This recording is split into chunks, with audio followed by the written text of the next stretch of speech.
I don't know if that made any sense Yeah, it makes whatsoever. sense. Yeah, because I believe that we as a people spend way too much time trying to prove someone else wrong, you know, but are we trying to validate what we think is right by proving them wrong, you know, as opposed to say, you know what, you have your opinion, I have my opinion, you know, And we can still work out. what's for lunch? Yeah. Yeah.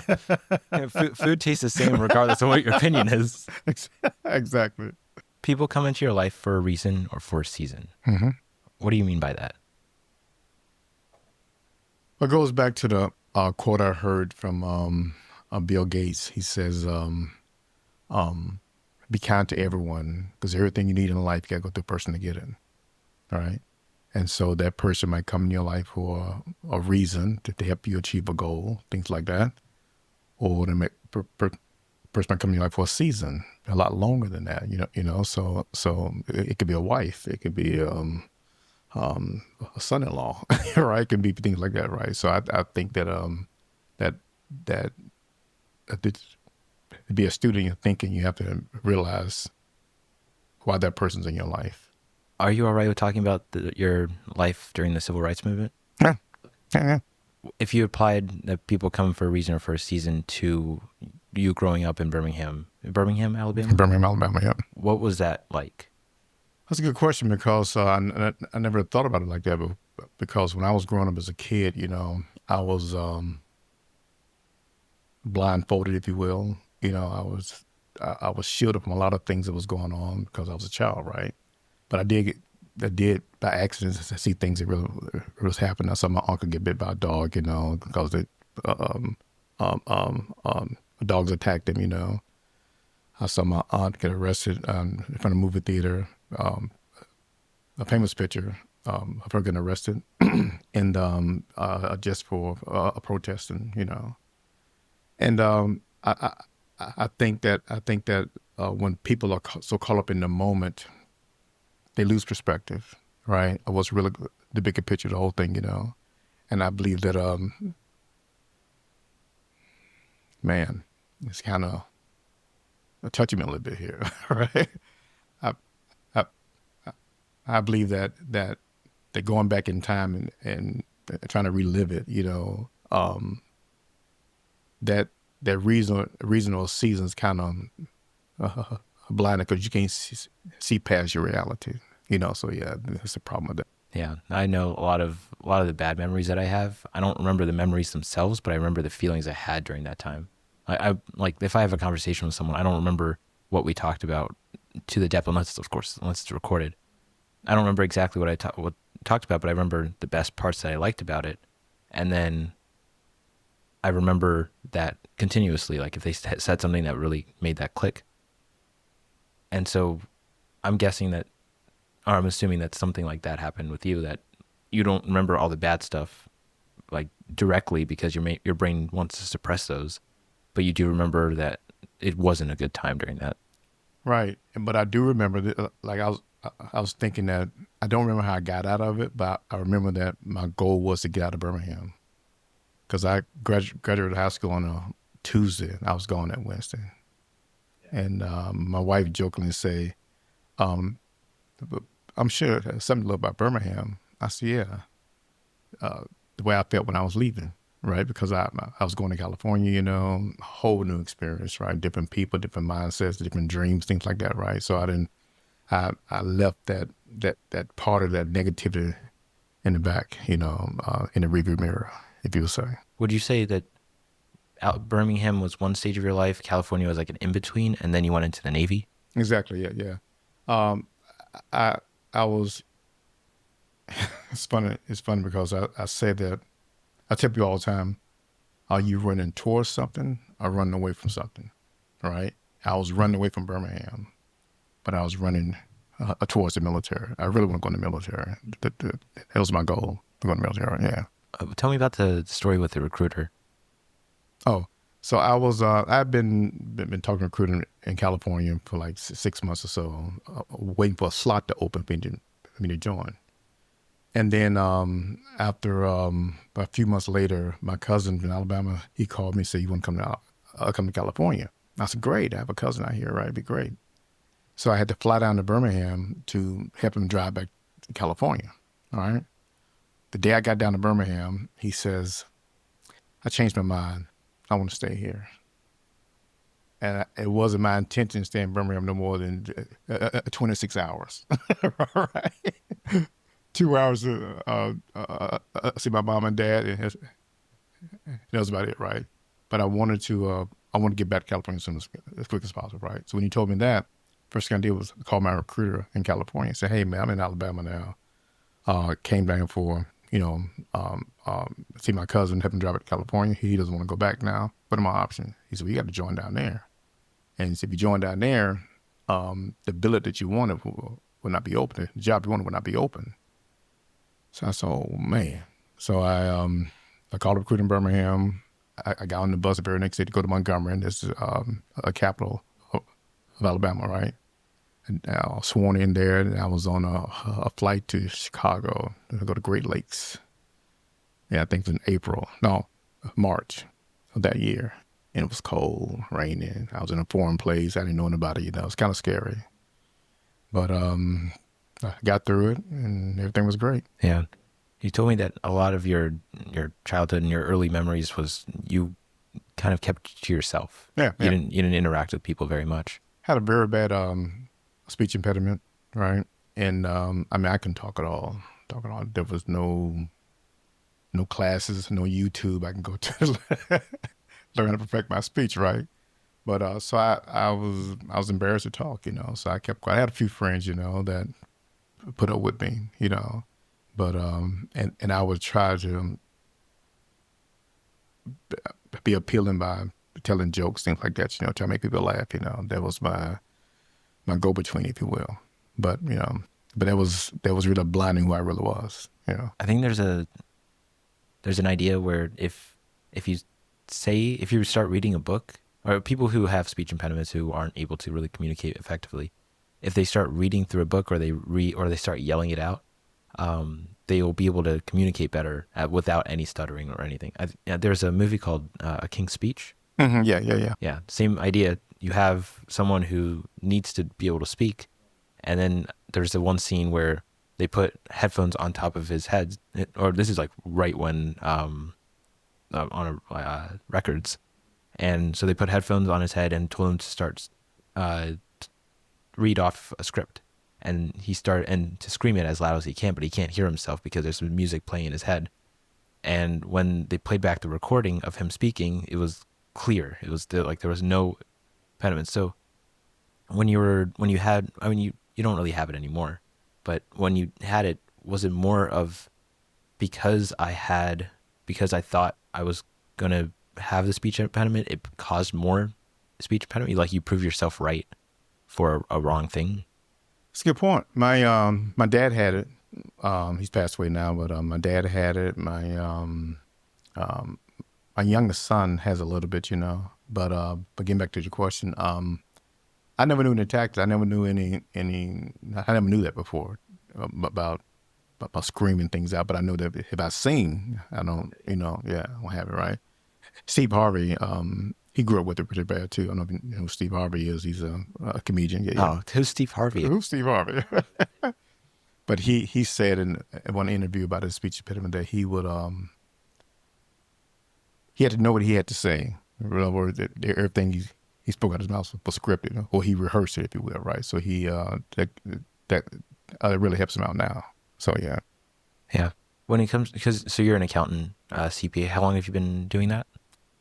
Well, I got my degree in business, and when I was in school, I was really fascinated with accounting, right? And but I was at the fork in the road where I said I could be a accountant, like be an entrepreneur.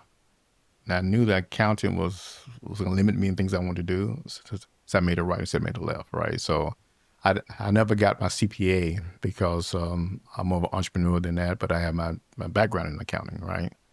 I've been doing this for 20 years now. This is my 20th anniversary. Oh, congratulations. Doing, taxes. Thank you. Taxes and accounting work, yeah. How many clients do you have, approximately? About 805 now. With you, 806, I think.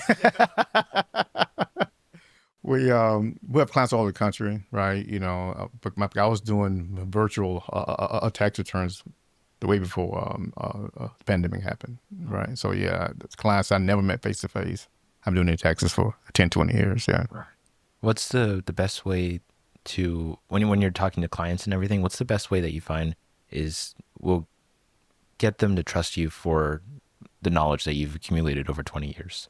Listen, because people will love to tell you about themselves and about their situation, things like that, and you would mentally apply the solution based on their needs, right? So yeah, and once they understand that, they very. I mean, I got clients, man, that give me their date of birth, social security number, their credit card numbers, you know, a job I've had, yeah, because I tell people all the time that, you know, I built my business on trust, right? If I do one thing, man, I can ruin my whole business because everybody know me as the guy they can trust, right? Especially with their finances, with the kids' information, you know, with their bank accounts, things like that. Yeah. Is there a good balance between listening to people and then also those who crave? So I like to learn from other people. So I obviously do a lot of listening, and there's always the balance between you need to help people trust that you know what you can do, but at the same time, some people like the educational aspect of it that I get to learn from you. Is it easy to find out those type of people, or is it just something you have to kind of get a feeling for? It's easy because it almost like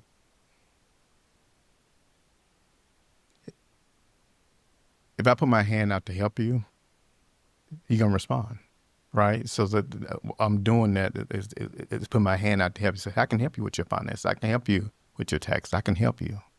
And since they're seeking for help anyway, then they lower their guard, and then they learn more about me. I learn more about them, and that's how a relationship gets started. Yeah, and how does it? Because on one hand, it's good to be able to have the confidence to say I know what I'm doing, but there's also a lot of people in the world who say that they know what they're doing, but they don't actually have the experience to back it up. So how are you able?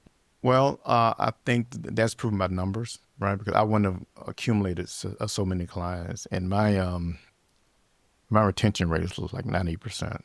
You know, I mean, people who went elsewhere because they started doing their own taxes, things like that, they didn't leave me to go to another accountant, right? So because I treat people fair, they know I'm on their side.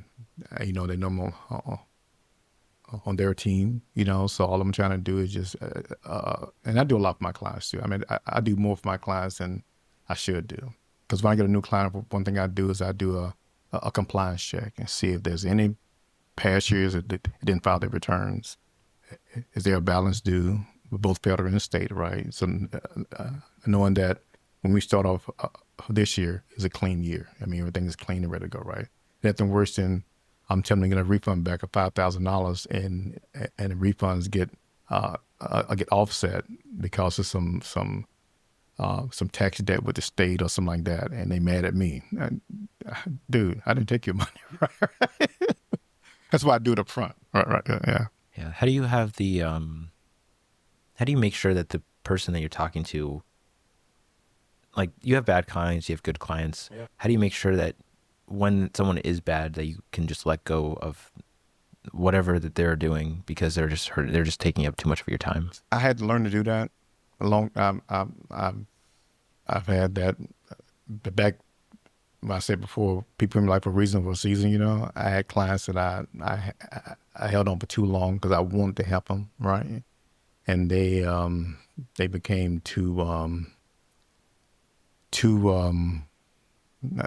not irate, but Self-centered.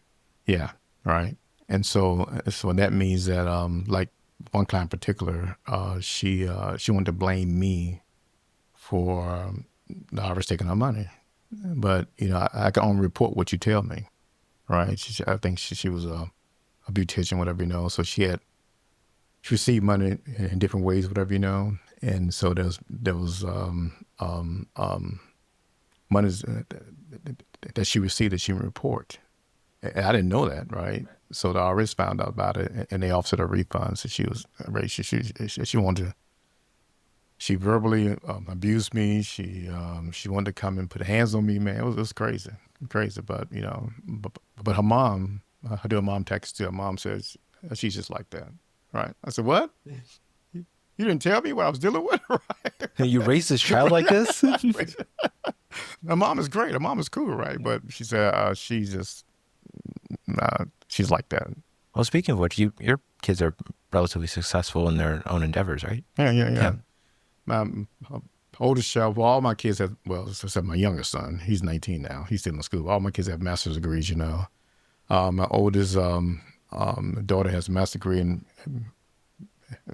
project management, and she's a stay-at-home mom, and she's raising her kids. Her husband's in the military, you know. My youngest daughter, she's has a master's in library science. You know, her dream is to work for Library of Congress, right? And she spends her vacations visiting the libraries around the country, right? My oldest son, he has his master's in electronic engineering. He worked for the government for a while, and now he's in the private sector. He's done really well. He just had his first baby, right? Oh, yeah. Thank you, thank you. My youngest son, he's at Nova. He works at Top Golf, but yeah, I think he's gonna be one to take over my business. I'll keep that in mind next time I go to Top Golf. Hey, I know your dad. You know how terrible of a guy that guy is? Give me so much trouble. Come on. Right. Speaking of which, I'm not going to tip you. He's gonna say, I know. He's the same way with me. So if we're going back to the client that you had trouble with and how the mother kind of just said that that's how her daughter is, how do you make sure that you don't have that same problem with your kids where it's like, you're just, oh, that's how she is. No, this is how I raised them, and that's why they're good quality. Well, from day one, I instilled in them respect yourself. All right. Some things you won't do if you respect yourself because you have a higher standard, right? I don't see nothing wrong with going to certain grocery stores. Some grocery stores I just don't go to. You know, I don't know why, but I think that if I walk to a grocery store and the floor is dirty, I don't want to shop there, right? Right. If they don't have the same standards that you have. Exactly. Yeah. Yeah. So I raised my standard, right? So all my kids are very respectful.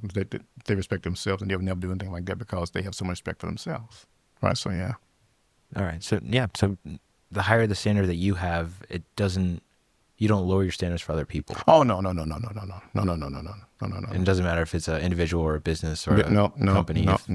If whoever you're interacting with doesn't hold themselves to the way that you hold yourself, then it's just a burden on your mind because now you're exposed to that bad person. When I first started, I was grasping every client I can get. I thought I can do every client right. But now I realize that I don't need every client. You know, I pick and choose my clients now. You know, someone call me, we'll get to talking. If I can help them, I put in my schedule. That's one thing. But if they give me a vibe that, no, I can do that. I can afford to do that, right? So yeah. When you first started out, how would you say like your first clients were or the first couple of clients that you got that changed how you did your business? A good question. Okay, when I first started out, I was doing tax as a hobby because I need something to do. I retired from the military. I need something to do, right? So I did, of course, my taxes, my sister taxes, my brother-in-law's taxes, and my cousin tax. I had like 5 clients the first year back in 2004, right? That's when I was born. Right. Oh, okay. I've been doing taxes since you was born, boy. A second year, people started referring people to me, right? So I went about second year, like 25 clients. And I thought I was overwhelmed. I was, ooh, too many clients, right? So anyway, so year after that, for the first 6 years, I think I grew up to like close to 100 clients, right? But what changed was that these are all referrals of family and friends, things like that, right? No strangers, really, pretty much. What happens then, I was very excited to tell someone, hey, man, you came back $3,000 this year on your tax return. Great. But they would tell me, they was more excited to tell me how they're going to spend their money. I said, man, this don't sound right. This don't feel right, right? So I said, I wish I had some type of program I can teach people about money. Because keep in mind that a tax refund for 95% of taxpayers, that's the largest single deposit they have in their account for the whole year. So when you get that kind of money, it change your mind mentally, right? So you say, you know what? I got three grand this Friday. I'm, I'm gonna get 3 grand next Friday, right? Because you think that's your new paycheck, right? But it doesn't work that way. So they lose perspective over the finances for one, and they don't take advantage of what they can do with their tax refund. So that's why I got involved. I could get my a life insurance license, right? Getting my securities license, things like that, because I want to show them how to protect their income by having life insurance, and then on top of that, um, um, save for retirement.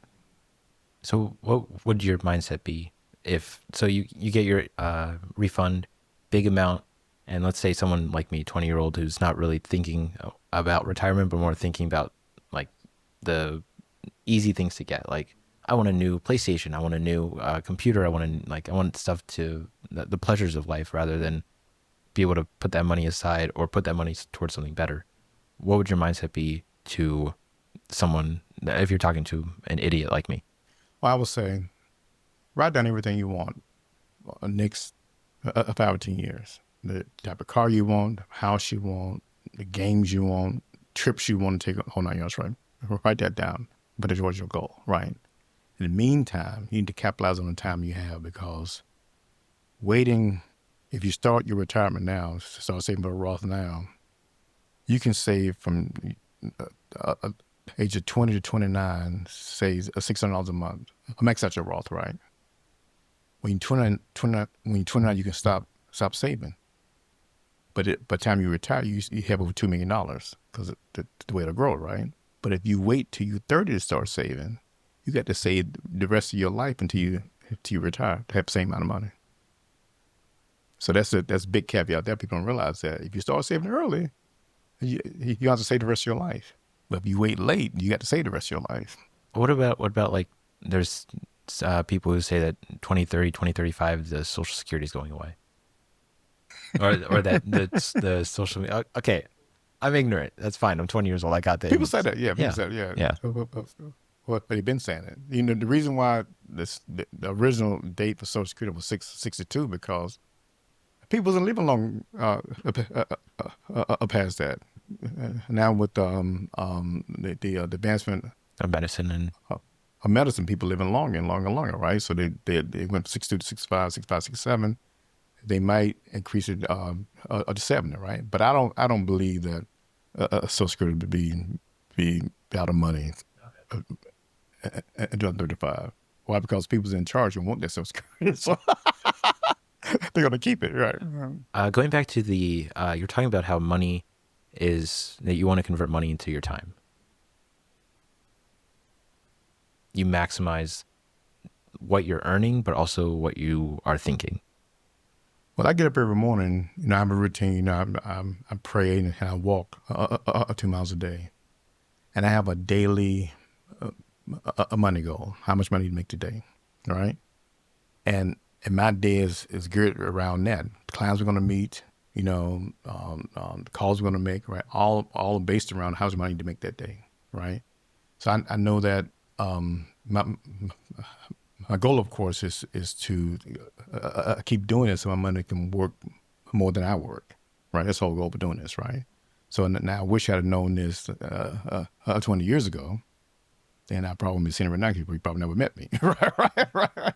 But You'll probably be in Beverly Hills, right. But you came in my life for a reason, right? So, or for a season. or for a season. I think it's the end of winters almost. Right.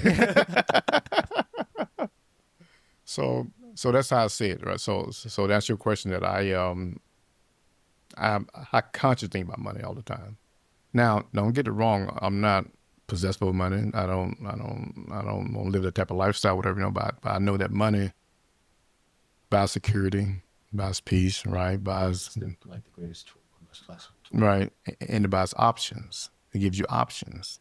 You see what I'm saying, right? I don't have to eat at McDonald's when I can go around the corner to Morton's, right? If I choose to, it's an option, right? So yeah. I had a question. I forgot what it was. Unless, do you want to take a break? No. Fine. Okay. That's what every old person says. Old person. Let's get it done. Come on, let's go. Do you want to take a break? I'm not used to such good conversations. That's the problem. Don't have any friends. Oh my goodness. When's the best time for you? When's the best time for you to separate your work time to your family time to your me time? If I wanted to live in the matrix, it'd be very easy to do. I get up, I go to my 9 to 5, spend time with my family and kids, right? Whatever, and then hopefully I find some me time either before I go to bed or first thing in the morning, right? Since I'm an entrepreneur, I integrate all that. I can, like tomorrow, I know my schedule for tomorrow, but say if I was to get up and say, you know what, I'm gonna cancel this meeting, I'm gonna go get a massage, or I'm gonna go meet my wife for lunch. You know what I'm saying, right? I have that option, right? So, so to answer your question, there's no cut and dry line between work time, family time, and me time, because I try to put it all together. Yeah, I absolutely hate routines, but I love consistency. So that's what I do. Instead of having, I'm going to do this in the morning, I'm going to do this in the afternoon, I'm going to do this in the evening, and then I'm hopefully going to go to sleep. It'll be, the day's going to be flexible and things are going to change depending on what is most attractive. Like if I want to do legal documents, do legal documents. If I want to do editing, I'll do editing. But as long as I'm consistently doing the editing, as long as I'm doing that, it doesn't matter when I'm doing it, as long as it's every day, there's something I'm doing towards whatever I want to get done. That's very good. Your goal is measured every day, all right? So it's not, you might not see your goal doing those things on a daily basis, but pretty soon you'll see that, that finish line. How do you judge, or how do you perceive a successful day? Checking up all your boxes on your to-do list, right? Right? Because you gotta have a to-do list. I don't care what you're doing in life, you gotta have a to-do list, right? Because things come up, things get forgotten, whatever, If me, I write stuff down. All right, I say I got this, get this, okay, right. Now if I do all that before noontime, YouTube, here I come. Me time, here I come, right? There's one part to a song where it says, "Whatever you do today, you'll have to sleep with tonight." That's good. Yeah, so whenever I'm doing things during the day, it's whatever I've done be something I'm happy to sleep with, or is it something that keeps me awake? It keeps you awake, exactly. It's almost like sleep is not something to get away from the world, but it's the end of whatever I got done. Like I could wake up at 4 a.m, do everything that I want to do, and then it'll be 9 o'clock, and I'll realize, wait, there's 10 things I need to get done, and then I don't go to sleep until I have that satisfaction that I got everything that I should get done. What was the old saying? Why put off tomorrow what you can do today? Right. Yeah. And then the other saying is, you can either get busy living or get busy dying. No. I think Steve Jobs. That's Tupac. Tupac's about. You quote Tupac now? If it's a good quote, it doesn't matter who it's coming from. Like as I did with another episode with someone, it doesn't matter who I'm talking to, as long as the person I'm talking to can either provide me value or tell me what I shouldn't be. Mm-hmm. Not directly, but like, is that like people who are lazy, people who don't really have the motivation or the ambition to do things beyond their comfort zone? I don't find them very attractive, not like romantically attractive, but attractive as someone I want to talk to. But at the same time, what are they doing wrong that I can fix in my own life?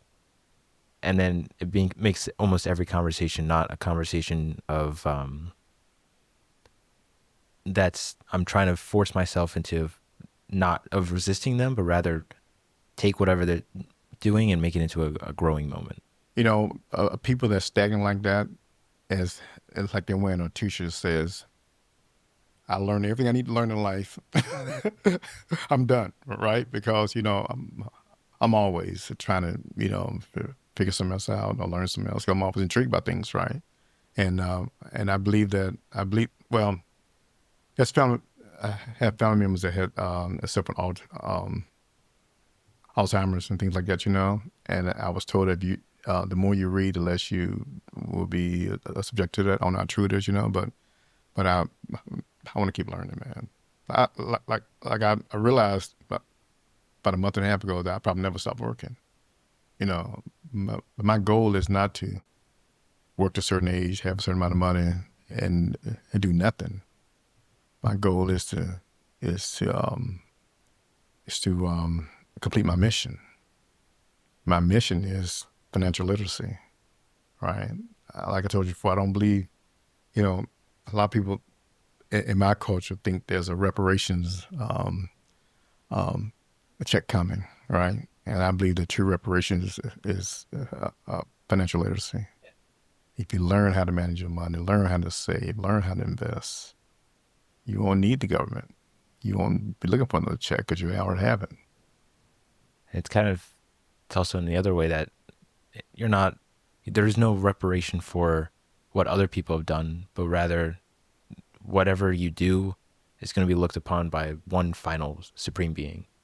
And that supreme being is the only one who can truly judge you for who you are. And if you're not good by yourself, then it doesn't matter what kind of people are in your life or the kinds of relationships you have. It's on Judgment Day, you will have only one person to look to for whoever you were, whatever thoughts you had, the decisions you made. You can do everything perfect in your world and everything around you is trash, but as long as you internally do good and be good, then it doesn't matter if someone else hurts you. There's only one last person. Right. That's good. Good. You know, if we look over, the scope of man, right? Well, scope of this country, if you will, right? We haven't been, we've only been industrialized, about 250 years, right? Where people get up and go to a job and get time off and things like that, right? Or get benefits, all that kind of stuff, right? Before then, everybody was, working for food or, working to get the bare necessities of life, and they seem to be pretty happy, right? It's just that now, people compare themselves to the next person, and think they should have what the next person have, right? And I think that's crazy. You might have said this to me or maybe with someone else, that you come into the world with nothing and the only thing you leave with is your mindset. I didn't say that, but it's good. Okay. Well, that's good. Let's say that you did say that. I did say that. I remember. Yeah. Like you're born into the world, you know nothing, you are nothing, you're just a little blob of meat. And on your deathbed, the only thing that you can take with you, whether or not you believe in an afterlife or anything, or that there's another step to life, whatever you leave with is the only thing that you probably retain is your education, is everything that's up here, and not out here. Knowledge, yeah. Yeah, everything else is.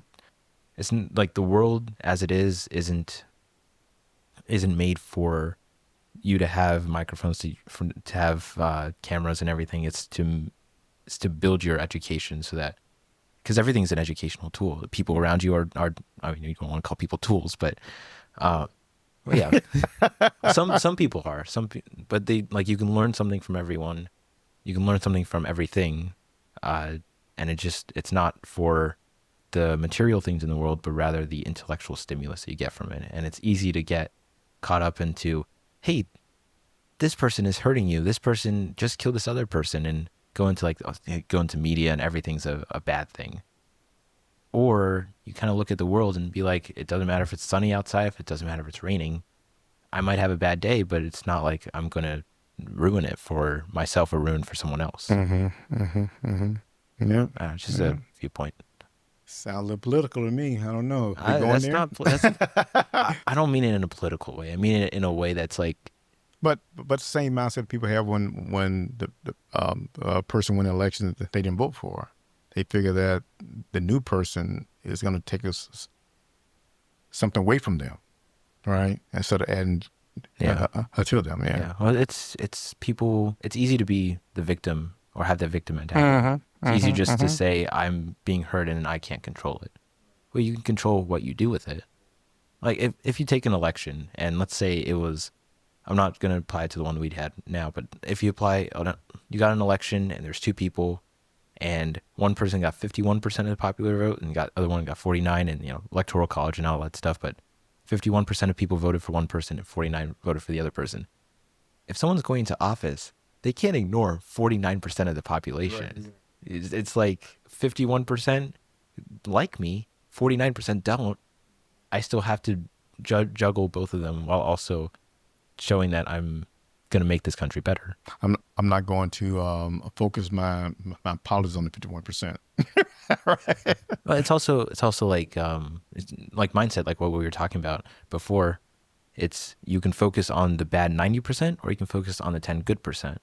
You can focus on the 90% that's good, or you can focus on the 10% that's bad. So it doesn't matter. It doesn't matter what's the outlier, where the balance is being scaled, but can you focus on the good stuff? And there's also like toxic positivity, being overly positive, overly like there is no evil. There is nothing that's going to be bad about my life. No, there's going to be bad things. It's just realistic positivity. Like every day is just another day that you can be better. And it's not like, oh, this is hard, this is tough. That's life. I know so many people who are really, especially my age, that are really comfortable with being at home, being with their parents, and there's nothing wrong with that. But when I moved out, the biggest thing that I learned is the value of my parents, because now I'm learning everything that they had to do. I mean, obviously, I'm a lot like they did a lot more work than I would ever imagine, and they got me up, and they got me up to another level. So now I can start from here and move up instead of having to start down here and moving up. And I won't truly appreciate that unless I make the mistakes myself and see that, oh, wait, my life is actually a lot better than I thought it was. And I was just being very ignorant and very stupid about it. Some people, and it's fine with being comfortable, but it's also not fine with staying comfortable. And that's the same thing you do with your kids. You know, you can give them that leg up too. Because every parent want their child to succeed, you know, be a productive member of society, you know, pay their taxes, no plug intended, right? You know, and I get the most out of life. So many people out here, man, just, you know, don't even think they deserve anything more. You know, they're living, you know, paycheck to paycheck mentally, right? Because they know that there's nothing outside of it that they can even achieve. Well, I think that's a crime in itself, you know. And I think I can't remember if it's actually true or not, but if you tell your brain that you won't be able to do something, it will wire itself to not be able to do that thing. Right. Mm-hmm. Like, I don't want to do heroin. I don't want to do cocaine. My brain is like hardwired. Anything like that, I would stay very far away from. Or even people who do that, stay away from. Same thing applies to like people with tattoos. I wouldn't get a tattoo. I don't mind people who do, but I'm not gonna. If they ever say, "Hey, you want to get a tattoo?" No. There's no boundary. There's no anything. It's just no. There's nothing that could possibly get me over that. I knew I like you, Aaron. I don't have tattoos. I was in the Navy. I don't have tattoos. Yeah. People say, "Man, let me see your tattoo." I don't have a tattoo, man. What's wrong with you? Would you see it anyway? Right. Well, I'm like, this is my best tattoo that I've got. Right. Mm-hmm. My skin, my who I am. Right. I mean, I don't mind as friends, but if I were marrying someone with a tattoo, I'd be like, no. Like, if I'm already married to them, I'm going to get a divorce really quickly. What, they secretly went and got a tattoo behind your back or something? I remember you said that you mostly grew up with a lot of girls, and not so much, you didn't have like the male, as many male connections. What would you say is some of the most important things about women that you've learned that kind of gives you be able to like just interact with any woman in a non-romantic way? I can recognize their power, right? I believe that women are incredible beings. They're especially ones who tune the power of intuition, because a woman can see things a man can't see. Right. And I think that the greatest thing probably is that I know that since I recognize their power, I know they can bring to the table. You know, be it not personal or anything like that, but be it whatever they're trying to achieve. You know, things like that. You know, and a lot of my business clients are female, because they have this idea, They just need a little guidance, and things like that, so it works out for both of us. Yeah. If you were to try to summarize women into like the best way to understand how someone works, like they have a more complicated, but it's like you really think about it, it's like, whoa, it's going all over the place, but also it's like, wow. So how do you see that a lot with differences, or is it just based on the person? Yeah, I see that a lot, but I realized that on who came up with this term, but I love it. Um, Happy wife, happy life. We're going a little deeper than that, women, I know they are emotional, but I believe, that that if you know your role in that relationship, things are a lot clearer, because the Bible, which I believe says, men love your wife, show her that love, be loving to her, whole 9 yards, right? Women respect your husband. As a man, you want respect way more than you want love, because if you respect what you're doing, respect your goals, respect where you're trying to go, it's a lot smoother transaction. So my wife respects me for what I do, and I just shower her with love. I'm the lovey-dovey guy in the relationship, right? So I'm the one that does that. So yeah. What's your definition of love and what's your definition of respect? Doesn't have to be like dictionary definition, but just like your personal interpretation of what those two words mean. Love, I think, is attraction, right? I think respect is more of obedience, meaning you yielding to something, and I think that the love part, that's what's going to give you initial attraction, things like that, things like look you visualize on, right? But respect isn't visual; it's just what it is. Yeah, it's obedience. Yeah. So what's the difference? Because when I think of obedience, I also think about all the people who are like people pleasers, and they're always trying to suck up to someone else. It's just the opposite. Okay. It's just the opposite. You think about it, it's disrespectful for one, right? To them and yourself. Because you doing things just to please them, you're showing a false narrative, meaning that you trying to be somebody that you're not. How do you find the best person? Because there's like everyone has their problems and everything. How do you find someone has who has problems but also are kind of like self-reliant on themselves, so they know they have those problems and they're actively working to fix it, rather than just telling people that they're trying to fix it but don't actually do anything towards it?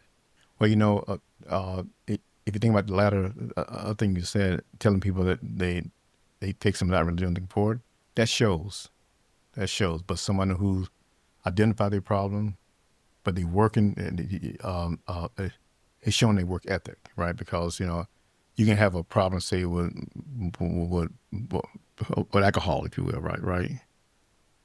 That a problem like that is going to clearly flow over to your work life, right? Either your appearance or your focus, or your goals is going to suffer from that, right? So I'd rather have a person who admit to themselves, for one, and then admit to me and say, you know what, I do have a problem with this, but this is what I'm doing, right? As long as you got a plan, you my man, What's the difference between working actively trying to fix something and then kind of elongating it and like being and procrastinating over it? That's why I believe that the goal is not important to you. Having resolve not important to you.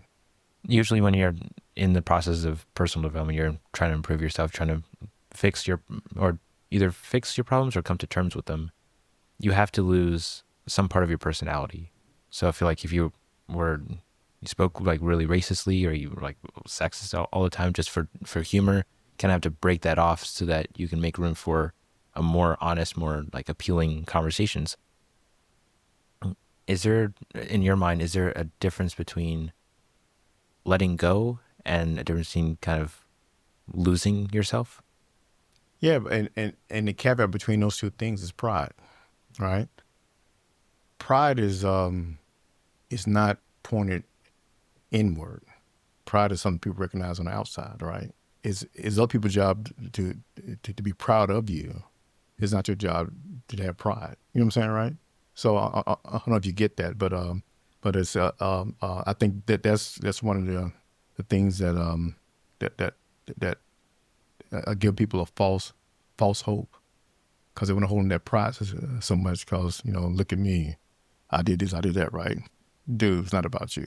Right, right. So what's the difference between being too prideful and not letting your ego slip? Because there's like you have your self-esteem, which is partly derived from having pride in what you do, and then you have your ego, which is kind of who you see yourself as. Well, I think it's self-esteem is your starting point, right? That's your motivator there. Okay, I can walk 5 miles a day, right? Right. You care about that, right? But I think your ego is a fuel, right? What keeps you going, right? It's okay for ego, right? I believe, but like I said before, those are tools that's only you dealing with, and not to be broadcast to somebody else, though. Okay. Right? So if ego is the fuel, what would discipline be? And the mindset. Okay. The mindset. Yeah. Okay. So it's you have the ego which fuels it, and then you have discipline which structures it. Mm-hmm, mm-hmm, okay. So it's like you have a car. Your ego is the gasoline, and then your discipline is the engine. Yeah, the engine. And then what would humility be if you were to add that into it? That's good. A cruise control. Yeah. Not going too fast. Yeah, because I think it's a lost art.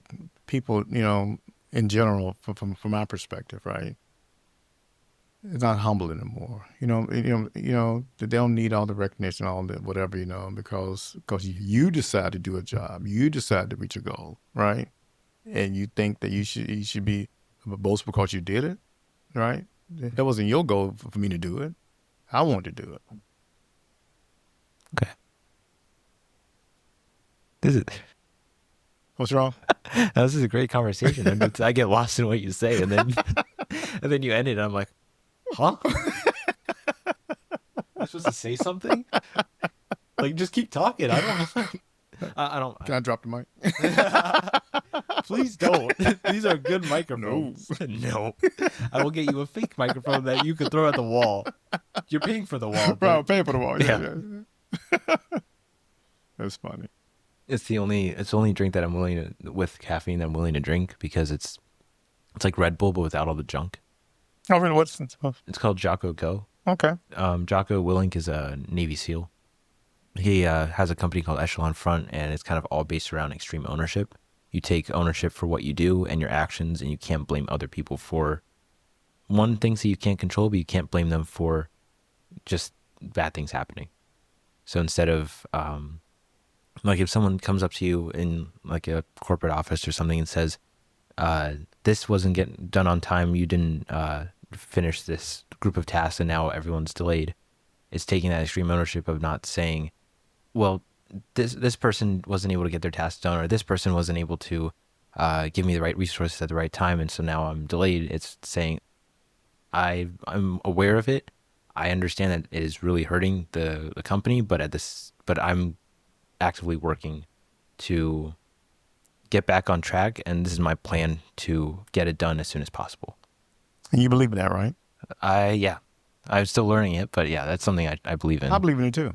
I think that the buck should stop with you. I think that because I can't blame anyone for anything go wrong in my business, right? And there's times may have made a mistake.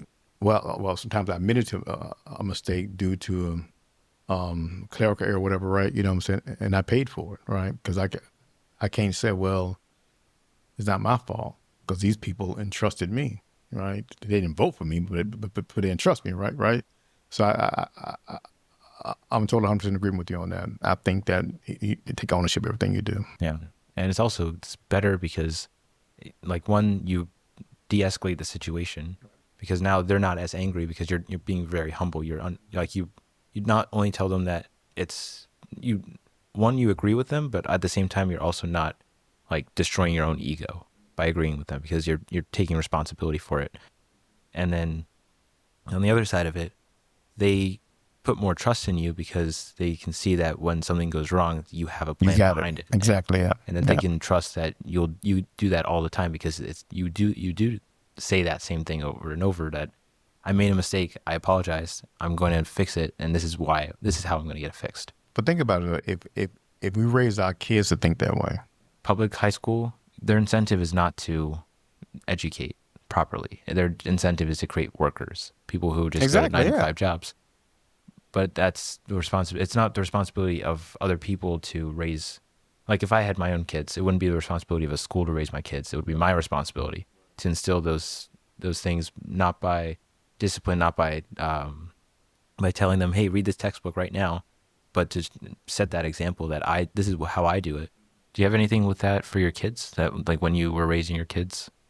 Well, I tried the books on my first child, and I was more confused than anything ever. But then I realized, my mom told me, says, have a relationship with your child, relate to him. You know, you can get engaged. You get to know your child as a baby, right? And it's funny that when the cry, it's the same cries when they hungry, when they wet, whatever, right? Or when they tired, right?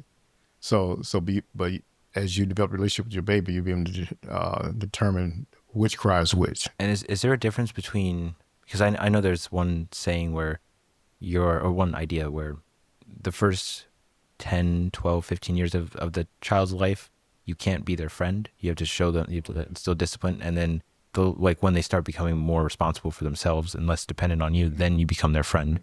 Yeah, my son and I had a conversation recently about how, because I was telling him about his uncle. His uncle has the same relationship with him now at 19 than he had when he was 5, right? And I said I had to reestablish a new relationship with you when you turn 18, because you're a man now. I had to relate to you differently, right? And so, yeah, I don't say so much like a friend, but you really want to please, you want to just your child to be happy, you want to please them, whatever, right? So you give them way too much crap, right? Only thing I help my son with now, as far as, because he don't have any bills, but I match whatever you put into his Roth, right? So if you put in 250, I put in 250, something like that. So we do that. But as far as everything else, no, he does ask me for money. He doesn't. All right. So and I've been waiting for him to ask me too. All right. So you can be like, no. Oh, I filled this application, see if you qualify. Is there a good balance between being wanting to give your kids everything and then also knowing that they have to earn it themselves? Well, when they're a child, no, but when they get older, there's an imbalance, if you will, right? Because a tough love is good, and this is reality now. As a kid, I might live in fantasy land, whatever, think that there's Santa Claus and things magically appear beneath the tree, things like that, but in real life, it doesn't work that way, and they have to see it. They have to see it, right? Do you have a way of seeing that for yourself where you don't indulge yourself on the luxuries and you just keep yourself in check? I'm 62, right? And I keep forgetting that. I love shoes. I love Jordans, things like that. Right? So I've been buying Jordans since 1985, right? And my foot hasn't grown since then, right? So I have a lot of shoes, but when people see me, they think I just want about no pair of shoes. No. I've had these for years, man, years. Right? My wife complained about the closet space now, right? But what I do every year, I buy the same thing. I throw away my old socks, T-shirts, I don't want things like that, right? I buy those every year, and I buy new pillows every year. Right? So my wife said, that's kind of strange. What about pillows? I was, well, I'm spending 8 hours a night on this pillow, right?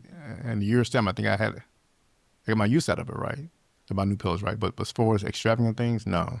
So what's the next thing you want us to talk about? Whatever. You have the gun. Fire away. I do? Where? Point at you. Hands up in the air, sir. Hands up in the air. Yeah. Hey, why are you arresting me? Because you're black. Because you're black. Yep. I thought it was only in the movies. No.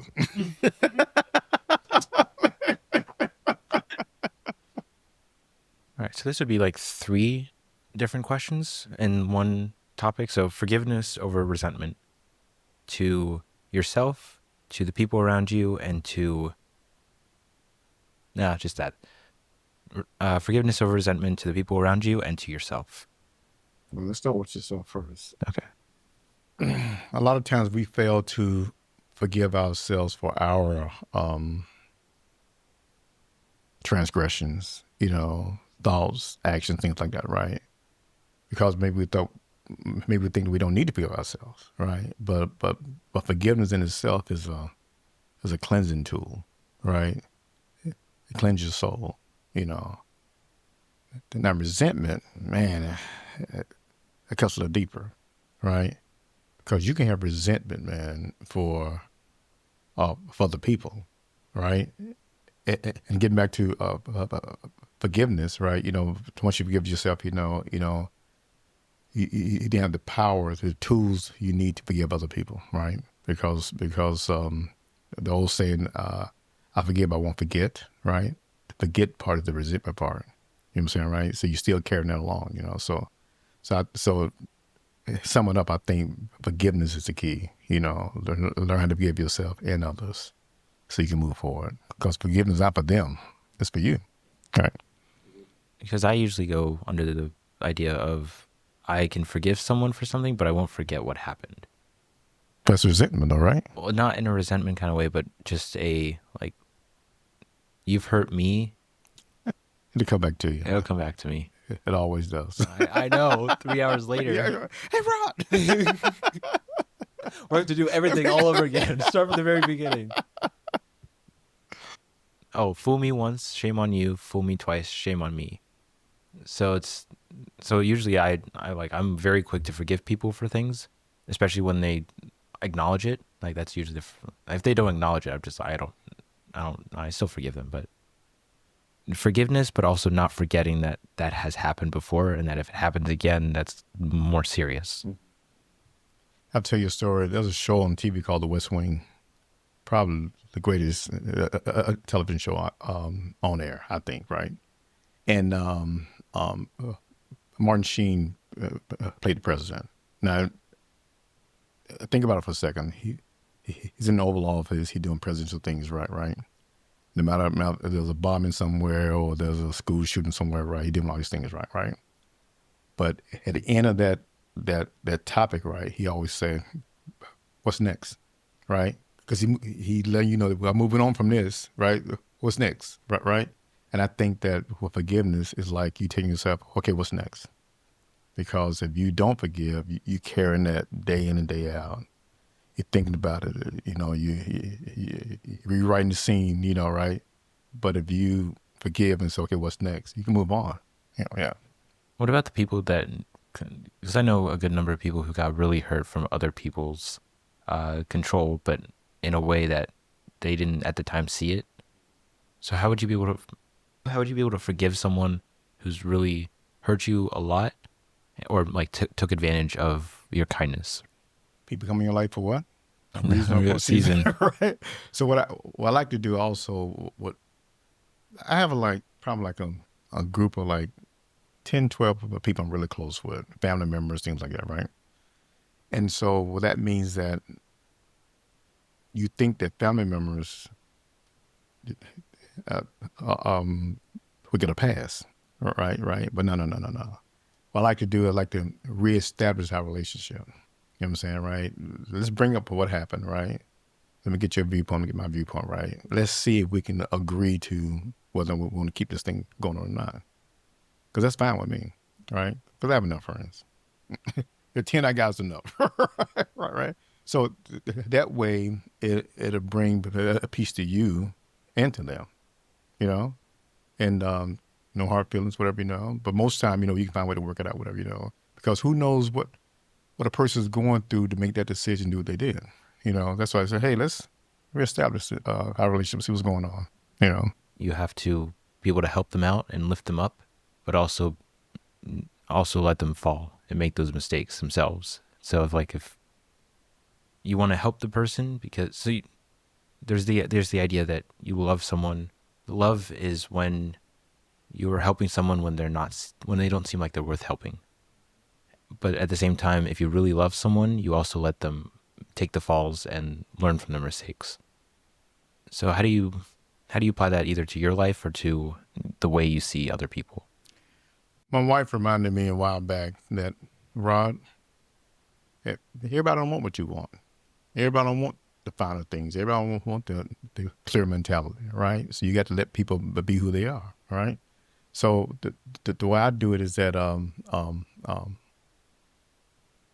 don't try to force my lifestyle, my mindset on people, but I meet them where they are, right? And if they want my advice, want my help, that's one thing, right? But they choose to live their life where they're living it, but depend on me for help, we got a problem.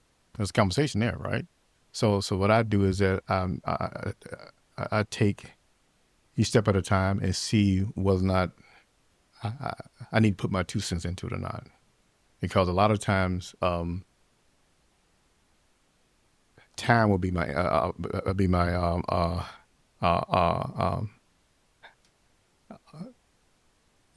it'll work out for both of us with time, because they might forget about it or want to delay it, whatever, right? So it'll pass on, and then we won't worry about it no more. How do you balance? No, not balance. Kind of like with government programs, they usually start out with trying to support people through rough times, but then they get to the point where people start depending on that for not as support, but rather just as a livelihood. So how would you distinguish something that supports you short term versus something that you start teetering towards dependence on long term? Well, I just realized that as one organization we have in this country that does exact that. They come to you when you need it the most. It's FEMA, right? You don't see, that's no 100 number for FEMA say, hey, I can't pay my rent. Can you help me out? That's recognize it. Let's recognize what you're going through. That's the situation. Then we can help you, and that's fine. But it's going to stop, right? Right. So I think that when people look for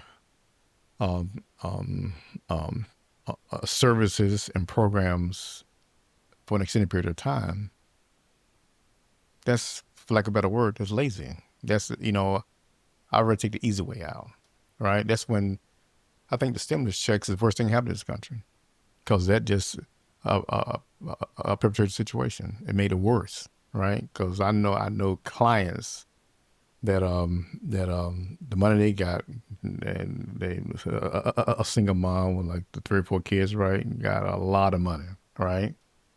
And they were the same ones as was seen in different stores spending it, not knowing, hey, this is a golden opportunity. Let me try to get out of debt.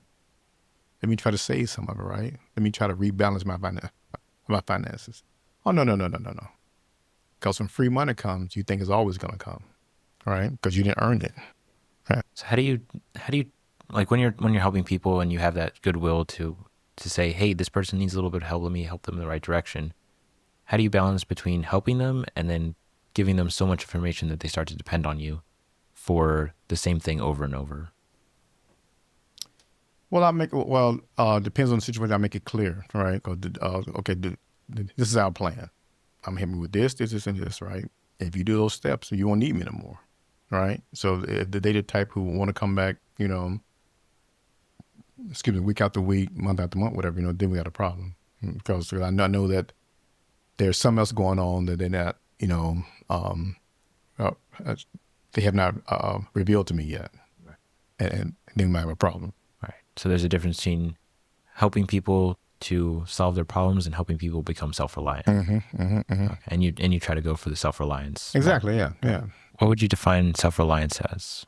As far as financial, mentality, personality, in a general sense. You said it earlier. Oh, I did? Take responsibility. Shoot. Because think about it. Mentally, their situation could not be their fault, right? It is what it is. It's life, they call it, right? And so as long as I'm in a situation, I need help, right? But the government didn't tell you to go out and have all these kids. The government didn't tell you to not go to school, get an education, right? You chose this path. So why should they come out to pay for it, right? Now I think it need to be restructured where or not if you apply for a program once and it's time limit on it, right? And that's it. That's it. If I was like an individual and I got a new job and I would get so drunk on the bonuses on the higher pay that my standards start slipping because now I've got more money to deal with. It's like kind of like a balance between greed and being frugal. Well, first of all, you know that the taxes. Well, I'm sure you know this. That taxes we pay, income tax we pay, funds the government. That's the only money they have. They don't have a corner store in the where it's selling nuclear weapons and everything like that, right. So, but what gets me, if I'm going further, right? Why is it the taxes we pay, the federal taxes and state taxes, right? Why is that we pay the same amount of taxes, the tax bracket 10%, 12%, 20% on that else, right? Why is it that we get more benefit, but people pay taxes in Ashburn, Virginia, versus people pay taxes in Capitol Heights, Maryland? You see what I'm saying? The roads are better here.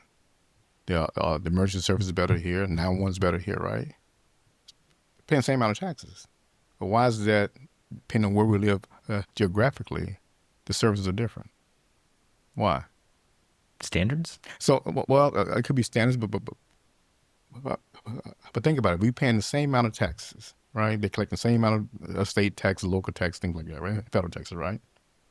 Why is the way we live is different based on our zip code? Well, what's your perspective on that? Well, I think that if I have two accounts, one account over here, one account over here, same amount of coming in, same amount of people, right? If the people over here are getting better services versus people over here, then you're mismanaging the money, right? What are they doing over here that they're not doing over here? You know what I'm saying, right? So I think it goes deeper than just at the federal level, right? Because that's where all the, housing assistance, SNAP, food stamps, things like that, right, come into play, right? But as far as your regular necessities in life, the roads, the water, the emergency services, 911, right? There's a big difference. Big difference, right? So it's living below your means, and then you have more, I guess, like theoretical profit to be able to spend more money on good stuff, on like better quality things. Exactly. Yeah. But even with that, I think there's still a disparity, right? I don't know if you saw in the news the other day that that DC is suing Amazon, right? Because people in DC at 200202019 a zip code, they ordered your Prime members, right? They order something on Amazon, because the zip code, it might take 5 to 7 days, right? But they put the same order in for a zip code in a different county in Maryland, things like that, right? It takes 1 or 2 days. And there's a lawsuit going right now saying that Amazon is segregating people by zip codes. I say, you know what? I don't have that problem. Right? I'm a Prime member, I order stuff today, it gets it tomorrow. I don't have that problem, right? But people that do have that problem, man, you have to think, I wonder why it's like that. Because they don't want to go in the neighborhood? The drivers don't want to go there? Yeah, what's really going on here? It's usually, it's basic economics. I think it's the most expensive part of shipping is the last mile. From whatever, if it's a warehouse or if it's a store or something, from wherever the company that's running the shipping business is able to control. So like Amazon has their warehouses to the customer, which that path they can't control what kind of road conditions they have or where it's going, the turns and everything. And then there was a show on PBS Nova back like 7-8 years ago where and I You forgot. remember? I'm gonna ignore that. And there was a David Pogue, I think that was his name. He was doing a show about kind of like a lot of really cool sciencey things, but it was more targeted towards kids. So I was able to understand it better. And one of his episodes was UPS. He was a UPS driver, and he wanted to see two different models. UPS has a algorithm that tracks not the most visually appealing route, but rather the most efficient. So you could have a house here, and a house here, and then a fourth one over here.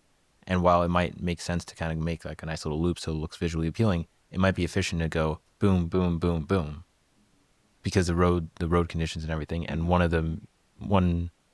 and then so he was comparing his system, which is just visually look at everything, versus the algorithm system. And obviously the algorithm took, I think, 20 minutes, 20 or an hour, or 2 hours. It was 2 hours faster than his. And so what I'm trying to get to is that one of the things that you probably wouldn't think about, but is important for shipping, is the right turns. Right turns are a lot easier to go through and a lot faster, because left turns you have to wait at the signal. So if you're like in DC, there's a lot of left turns and a lot of right turns. And if you want the most efficient way to go from where the package is from the company to the final place, the more right turns you can make will save you like hours of time, because you're not waiting at the light, you're not waiting for other people, and also it's also less dangerous, because left turns someone might not see you and crash into you. Right turns you can kind of see the entire layout of the area. So in that case, in the DC case, it could be like crime rates or something. It also could be just they are not able to deliver it because of like bad road conditions or something. But I mean, there's always a deeper meaning. Maybe someone really hates that area of DC, right? There's always a reasoning behind it. But saying, well, I mean, yeah, sue the company. Who cares? Amazon's not going to care about a $3 million lawsuit. But I brought it up because you never know what people are going through. You never know. I mean, because I live in a bubble. I'm not involved in situations like that, whatever, so I don't like a client asks me, so what are you going to do if Trump win the election? I say, I'm going to keep working. What am I going to do, right? He said, but don't you think it's going to affect you? I said, I'm going to tell you something. I'm in the tax business. Unless you're going to say I never filed income tax again, then I have a problem. He's not going to say that, so I'm not worried about it, right? So keep in mind the whole mystery behind accounting is that most people that hire an accountant, they want them to figure out what they did right or wrong, right? So not necessarily put blame on someone, but they don't want to bear the responsibility on themselves, right? So they need help in doing that part, right? But most of my business clients that I do accounting work for a completely different mindset. They want to break even. They're not looking for a refund or like that, right? So because a lot of the things they're doing, they don't pay any taxes on the money they receive, right? So a few of my clients do pay their quarterly taxes, right? But most part they take all that money made for the whole year, and then we go through all the expenses, and hopefully they break even from that point. Yeah. If you compare the richest clients that you have, and I'm not going to say the poorest, but the not so rich people, what is the mindset difference between how wealthier clients manage their money and not so wealthy clients manage their money? You said it already. Responsibility, right? Being responsible, right? They know, my wealthy clients, they know that I got to pay taxes. They know that, they can't get around. They don't come up with a way to get around that, right? My 9-to-5 workers, minimum wage workers, they trying to find every code in the book to get that. And I tell people, I said that the tax code is written for business owners. What do you mean by that? I said, look at your pay stub. How many deductions do you get? You get deductions for your retirement, right? HSA. A business owner, there's like over 500 deductions they can take, right? So that's because it was written for those guys, right? So the goal is, get out of that W-2 mindset and start a business. Yeah. I think, and correct me if I'm wrong, there's like if you have a W-2 employee, and then you have a business, the W-2 gets income and then they pay taxes on that income and then they get the final amount. Whereas the business gets their income, has all their deductions, and then get taxed on the amount. Because the W-2 is tax on the total amount, right? You tax on your net amount. Yeah. Exciting, isn't it? You see them smiling, don't you?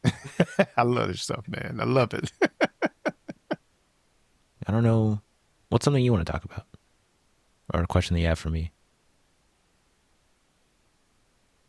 Well, like we spoke off camera, I'm really impressed with you and what you're doing right now. I just want to get your thoughts on where do you see yourself a year from now, 5 years from now? The other 3 episodes, I've said that same thing to the other people. Where do you see yourself in 10 years from now? And what kind of person is that? Right. Yeah, so I don't see it 1 or 5 years because I know it's going to be different. Like 2 years ago, I wouldn't have imagined that I would be doing any of this, or I would even be able to have a decent looking video.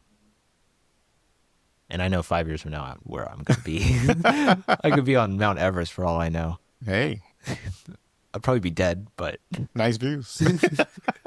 how long? Right. Oh, it's a nice view. Wow, it's getting really cold. Right. I don't really know where I want to be in 10 years from now, but I do know the kind of person I want to be. And it kind of goes back to a friend of mine who's into commercial real estate. He told me that investors didn't invest in the company, they invested in the individual. So I kind of think of that the same way with me, that it's not about where I want to be with like location. If I'm still in Northern Virginia, or if I decide to go like Texas or something, it's not about a matter of the place around me, but investing in myself so that it doesn't matter where I am. I'll have that inner peace in myself. Mm-hmm. It's awesome, man. That's awesome. I see you passed the course on learning who you are and loving yourself, man. Yeah, but I'm still learning every day. Well, that's good. That's good. So am I. Yeah. Speaking of Mount Everest, I think I told you before. I worked in Alaska. Did I tell you that before? No, I didn't tell you that. We had a contract up there, and I worked in Alaska about 3 years up in by Mount McKinley, Denali. All right, and we was up there on a trip one time, and Frugality was there, and like probably towards the end of the second week, I said, "Man, I wish I could see the mountain, right?" Because it's been, being a high, we have your own different type of atmosphere, right? It's cloudy all the time, fog or whatever, right? And the guy I was working with, it says, "Do you want to see the mountain?" Because yeah, man, I really want to see it, right? He says, "Turn around." And that day I turned around, man, it was right there, big as daylight, man. And I just dropped my knees, I cried, man, because it was so beautiful. It was about 7,000 feet in the air, right on the side of the mountain, but I never saw the whole mountain, right? It was the most beautiful thing I've seen in my life, man. It's crazy, man. So yeah. So I've never been to Mount Everest, but been to Mount McKinley, yeah. Look, it doesn't matter. It doesn't matter what mountain it is. No, right. The largest mountain in the world is underwater. Exactly. It's not about where it is or how famous it is. It's just a matter of how you feel about it. Like every day, you have like the sunrise comes up, and like if I'm up at 5 or something, it'll be dark out, and I'm doing jujitsu at 6 or between 6 and 7:30, and the way the room is positioned, the windows lead directly to the sunrise. They face east. So every morning, like we'll be doing something, maybe do some rolling around and doing some drills or something, and then out of nowhere, I look outside and that's nice. Every morning, it's funny, man. It's funny because when I lived in California, people in California and on the West Coast in general, right? They still pause for the sunset, right? And you know that when the sun touches the horizon, it takes 3 minutes for it to disappear, right? And people pull inside the freeway, man, just watch the sunset, man. It's crazy. You see it every day, but it's like those 3 minutes I need. You know what I'm saying? So yeah, it doesn't get old. No, it doesn't matter. Yeah, 100 days could go by, it still looks beautiful. Right. Exactly. And I love it, man. I love it. It's always funny how it's easy to distinguish the difference between a sunrise and a sunset. Sunrise, it looks youthful. Sunset, it feels like like the calmness of night. And it's, I don't know. I worked all day. Say I'm going to bed. Yeah. There was that other thing, just kind of somewhat off topic, when I told you about how the perspective of people when it comes, or the perspective of a pool, when you have the sun and you have the coldness of the water, when it's like a blazing hot day in the summer, the sun could be burning your skin off and like all the UV radiation. And then, so you really want to get into that pool. So you go into the pool, it's freezing cold, but it feels good because, all the endorphins are going and everything. But the second you get out of the pool, you really wish that sun was a little brighter. So it's when you're in the pool, the sun was bad. When you're out of the pool, that sun looks pretty good. And now the pool is like, I don't want to get back into there. People dry themselves off with the water and everything. It's not a matter of the sun is bad or the pool is bad. It's just the perspective. Yeah. Of how you treat the world. Like, or just yeah. So have you defined your purpose yet? What purpose?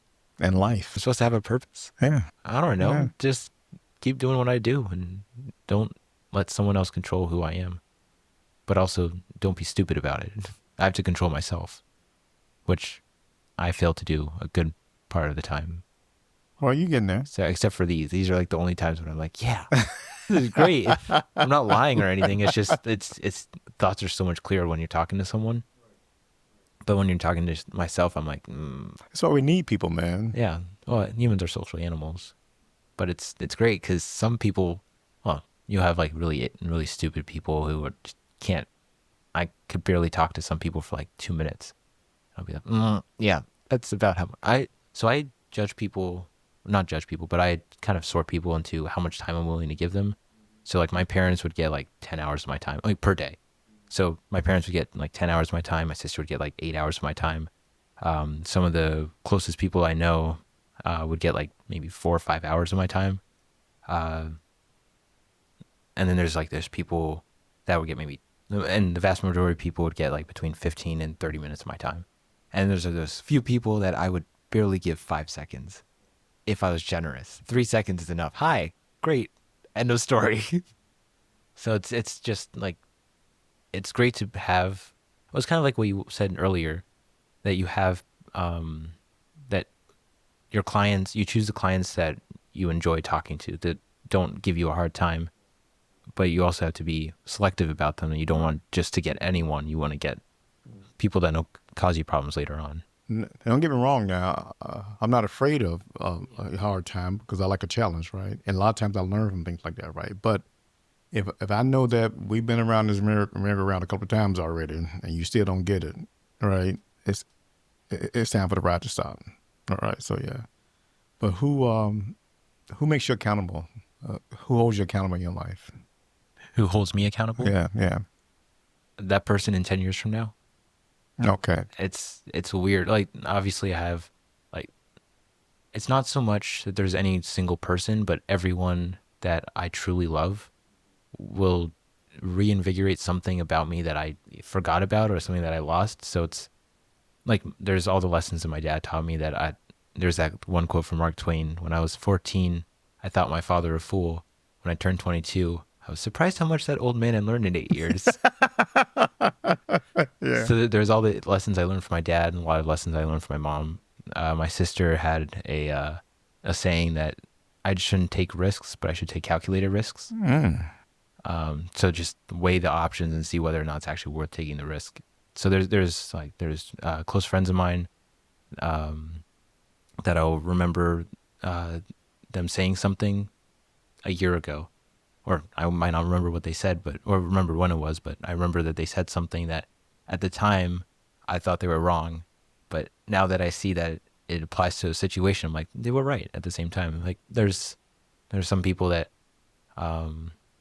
even when they're wrong, they're still right. So even when I'm too ignorant to understand that they're right, and I think they're wrong, they're actually right because they have the experience and they have the knowledge to back it up. So there's a lot of, the accountability isn't necessarily that I have someone externally, but I just have that internal monologue that isn't trying to push me down, but just to continuously remember all the different things that I have to remember. And if I forget things, I'll forget things, but I'll remember things. I'll remember the good stuff when I get back to good people. Right. Actually, a question, because I read an article once that it said that most people don't want to be held accountable. Most people work a job, right? And who holds them accountable is their boss. Most people hate their boss, right? So imagine going through life without any mile markers in the checks and in checks and balances, right? And so I think it's very important to have someone you like to hold you accountable. You know, don't tell me your dreams now, because if you do, I'm gonna hold you accountable. All right.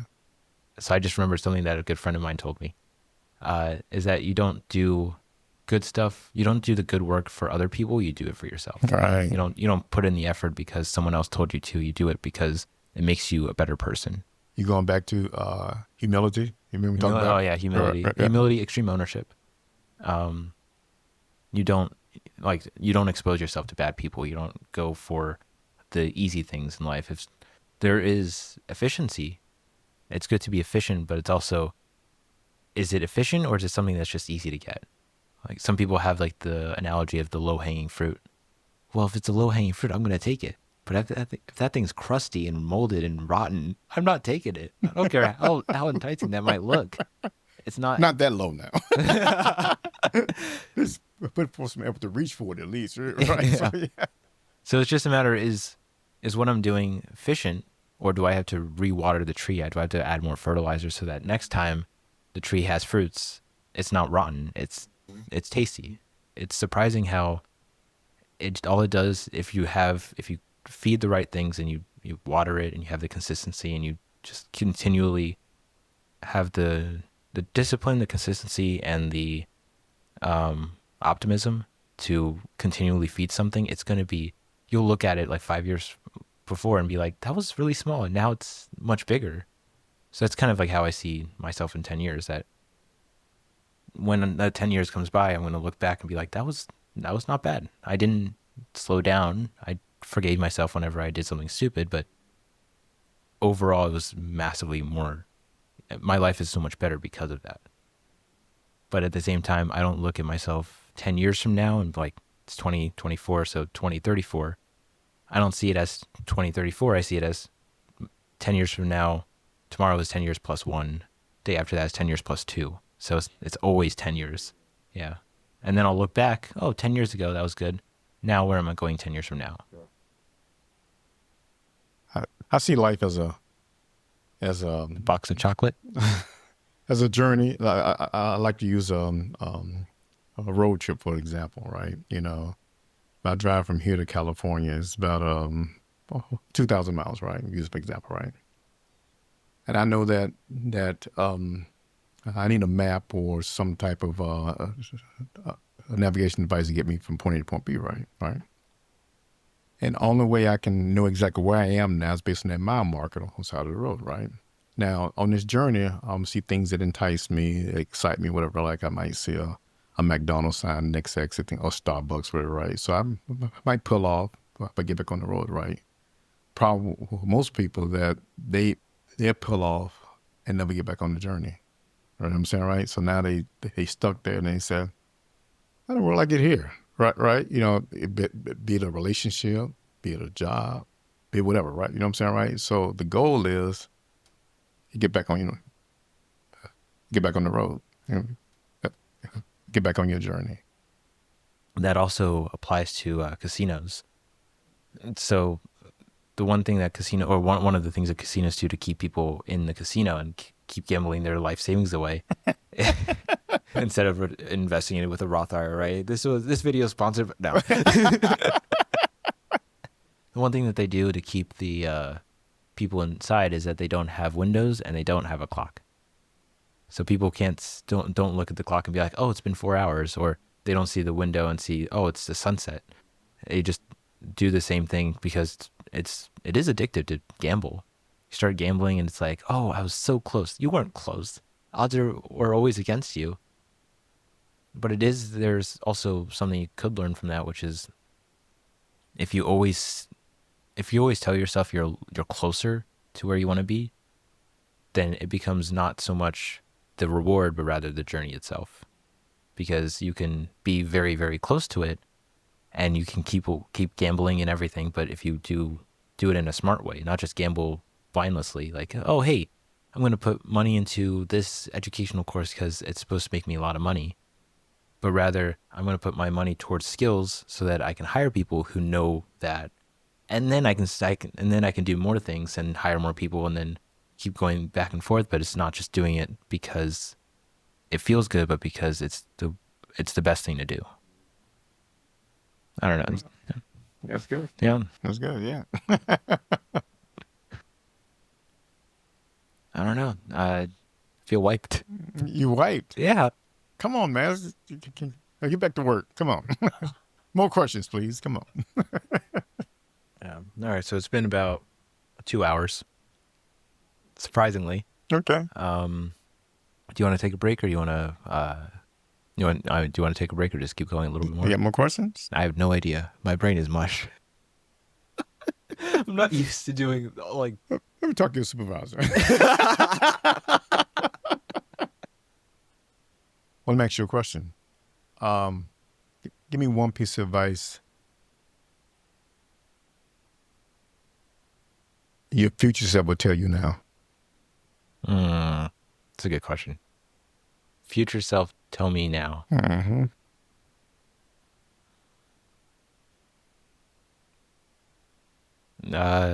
Shoot. I don't know.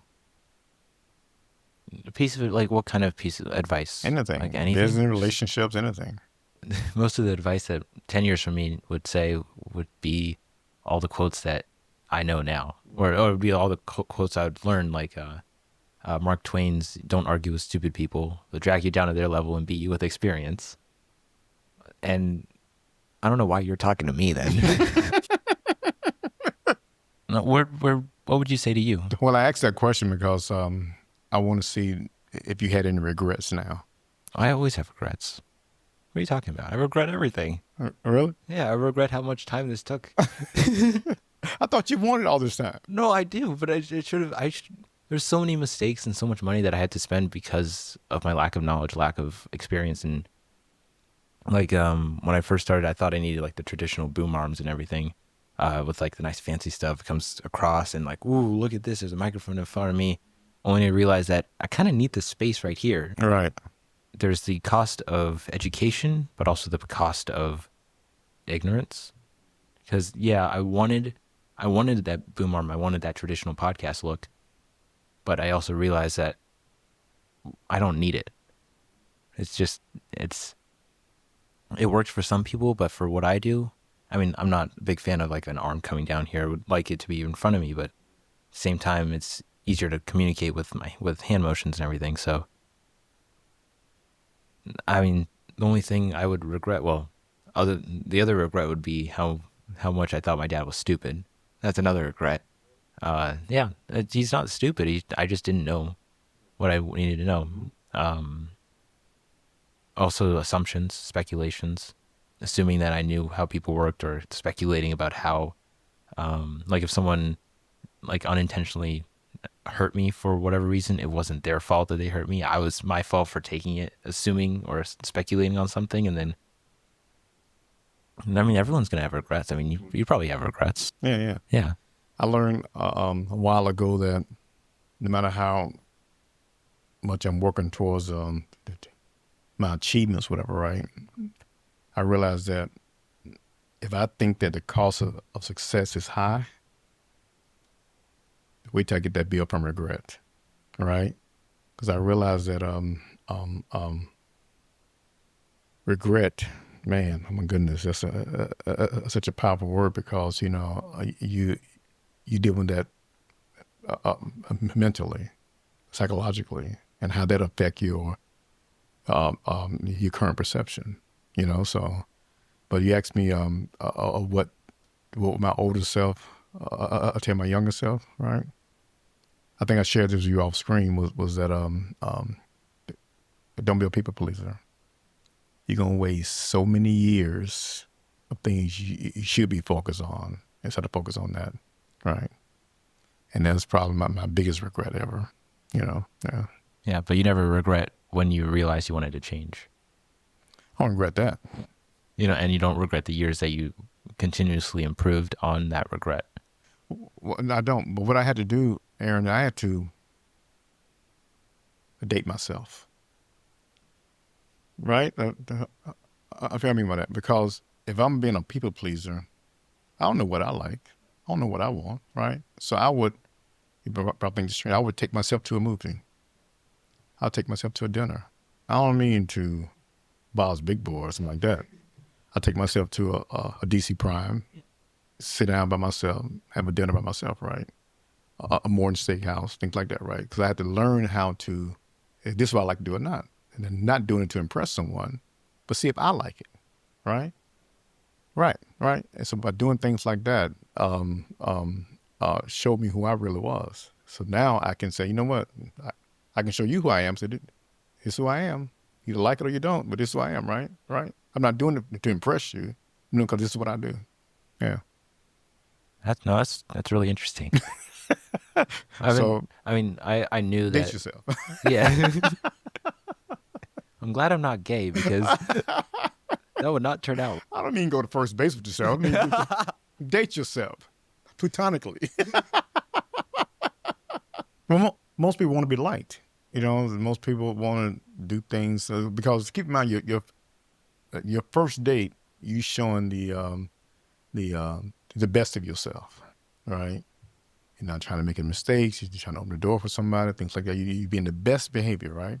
And that's just once you know who you are, then you don't have to pretend to be something Pretend. else. Exactly. Because you're Oh, honest. yeah. Because you know what you want. You know who you are. And if someone doesn't like it, well, they can. Mm-hmm. Yeah. But at the same time, you don't impose that, like, who you are, your standards and everything on other people. Like you said earlier, you just know that you hold yourself to a certain degree, and that you don't give in to other people's temptations for their benefit. You do it either because it's something that you like to do or something that you just find enjoyable. Right. And just on the basis of being nice to someone, if you're trying to be nice, you're not really nice because you're trying to be nice, right? That's going to be revealed on the second date. The vast majority of communications, people are going to see that like 5 minutes later that you weren't actually doing anything, because it's not about the action. It's about the behavior of you doing that every single time and actually having people depend on you. If you don't have anyone to depend on you, you're not going to have those crazy interactions. And on one hand, yeah, you have to show that you're valuable, but two, if you're not valuable, then no one's going to take you, or no one's even going to consider you. Right. And it's like there's pure diamonds, and then there's, I think they call it mesocyte diamonds, like lab grown diamonds and non. Lab grown. Yeah. So if you go for a lab grown diamond, they're cheaper and they're more affordable and they look shinier. But if you wanted something that was like genuine diamonds, you'd have to pay more, and they're usually a lot tinier, but they're pure. I think those requirements that people see, people have about the perfect mate, whatever, I think that's textbook, because I know for a fact, after many years of experience, women want someone who can provide for them, right? Who cares for them, right? And most importantly, who can be honest with them, right? But you don't find that on the first date, right? So what do you do on the first, second, third date? Do you even reveal those things, right? So it takes time. It takes a time for that. That's why you should, when you're in a dating pool, you should try to be friends with people. It takes sex out the equation altogether, right? Let me see if I like you first, because I might not like you. You might be cute and beautiful, but I don't like you. You might be beautiful, but you're dumb as a rock. I don't want to say it on camera, but I'm glad you said I'm going to keep that. I'm going to keep that in the final. Just because I don't want to take up too much of your time, what's one last thing you want to end with? Or maybe not the last thing, but just something that you see the world as, that not many people really come to that reality. Life is to be lived. Life is so full of joy, aspirations, accomplishments, right? You know, I think that for whoever listens to this podcast, whoever you are, find people who you can ride with. Put people in your circle that you can depend on. They can depend on you. Have a similar values in life, you know. But because this is a long journey, you know what I'm saying? You waste too much time trying to be something that you're not. Whatever you know, it's gonna hurt you in the long run. You know. Identify your goals, work towards them, have people around you support you, you know, and live life, man. Life is so much fun. I had a ball, man. This is not my eulogy, of course, but I had a ball. I mean, I traveled the world, you know, I served in the military, you know, I've been out of 50 states. I've probably been to like 43 of them, you know. So, yeah, there's nothing more I really want to do except go to Monte Carlo. Whoever's listening. I want to go to Monte Carlo. That's my dream vacation. Yeah. Not about whoever's listening, your kids. They better fund that. Because, you know, I love life, man. And I really believe in my heart that I made the world a better place just because I existed. You know, I think if I help one person get through one obstacle, I think it was worth it. Well, you're helping me, so that's it. Check. We'll get your grave over here, your tombstone right there. Right. But some people feel like, well, I got to do something else. I still got more to do. You know, I'm on cruise control now, man. You know, and with my marriage too. My wife and I have a great marriage, man. We're friends. You know, we support one another, and because I think the secret is that I let her be her. She let me be me, right? I get on my motorcycle, man. I ride for days on out. You know, she's cool with that, you know. And she might say, okay, I'm going to Jamaica with my sisters for a week. I'm cool with that. You know what I'm saying? So, yeah. I'm not trying to control her. She's not trying to control me. So it's great. It's good. All right. Well, thank you. You're more than welcome. I really enjoyed it. Yeah, me too. Probably the best.